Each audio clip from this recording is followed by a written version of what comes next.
Hey guys, welcome back to the channel. In this video, I'm going to go over the opening tip-off. Okay, so this is how we have our team set up on the opening tip-off. It's pretty simple structure of how to get the ball and the game started and potentially get a quick, fast break right off the bat. And if not, it's a good way just to kind of set your team up. So if you have someone who is obviously, has potential to win the tip, you want to obviously have them jumping for the ball here.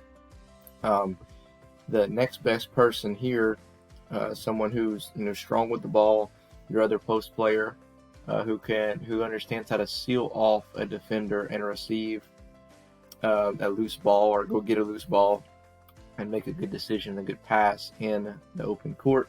You want to put right here.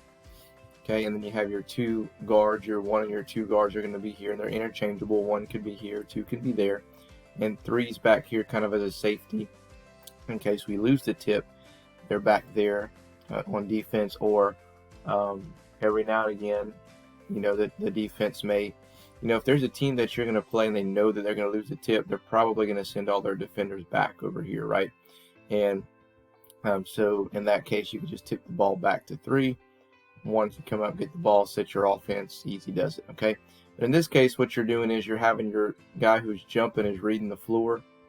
And if we have a mismatch here, and what you want to do is these two guys are communicating. So this person here knows that they should receive the ball on one side or the other because of how this defender's playing. If they're kind of overplaying here, then they may be tapping on this side, just like a small tap on their thigh to show them that, hey, I want you to tap the ball on this side. Or if this guy's coming over here, they may tap it on the opposite side. And they're just kind of non-verbally communicating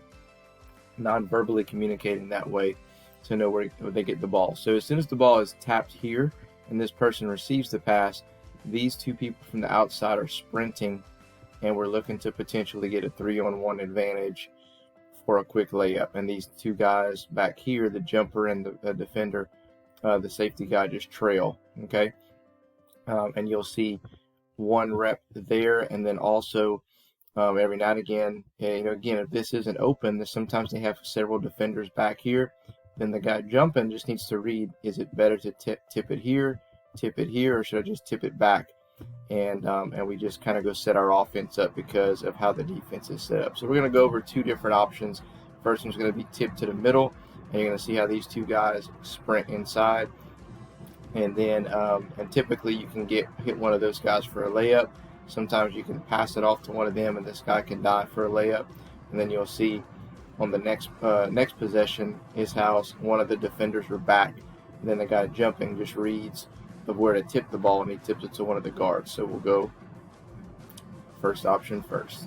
So as you see here, this guy's sealing off, hits the middle. These two guys are diving, hits it there. Typically it'll be a layup, but if the defender cheats over to the ball, they can give it right back to the post guy for a layup.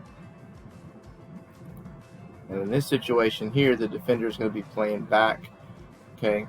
That can be somebody who has good recognition of, oh, we know the ball's coming here, or we've played these guys before, we've gotten burnt, so we're going to overplay this side here.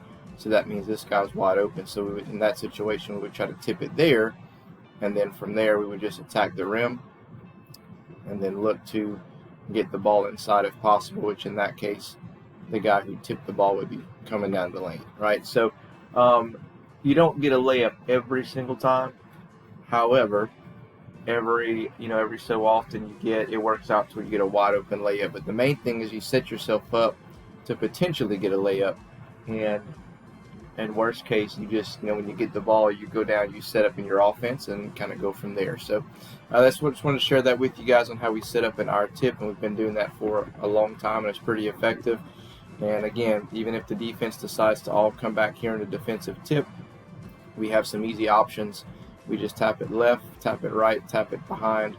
It makes it really easy on our guy to jump up and make a decision on where to get the ball.